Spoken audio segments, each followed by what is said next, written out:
रविन्द्रनाथ ठाकुर एक महान कवि, लेखक और दार्शनिक थे। वे राष्ट्रवाद से अधिक मानवता को महत्व देते थे और उनकी प्रसिद्ध पंक्ति, जब तक मैं जिंदा हूँ मानवता के ऊपर देशभक्ति की जीत नहीं होने दूंगा, इसी विचार को दर्शाती है।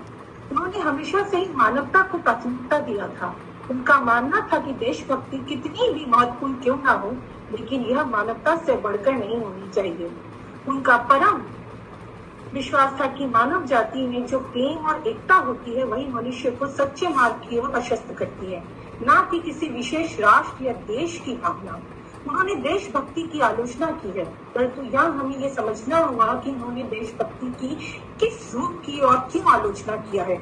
ये बहुत हमारे लिए आवश्यक है कि उन्होंने देशभक्ति की तो आलोचना की है, लेकिन उन्होंने उसके किस रूप की आलोचना की है। रविन्द्रनाथ ठाकुर जी देशभक्ति के उस रूप की आलोचना करते थे जो दूसरों पर अपना प्रभुत्व स्थापित करने या राष्ट्रवाद को बढ़ावा देने के लिए इस्तेमाल किया जाता है। या दूसरे शब्दों में हम लिखे, जो रविन्द्रनाथ ठाकुर जी अंध राष्ट्रवाद, देशांकार, कौम परस्ती, युद्ध प्रियता, झगड़ालू प्रवृत्ति जैसे भावनाओं को सिरे से नकारते थे। वे मानते थे कि सच्ची देशभक्ति वो है जिसमें मानव जाति के प्रेम और सहयोग की भावना होती है। उनके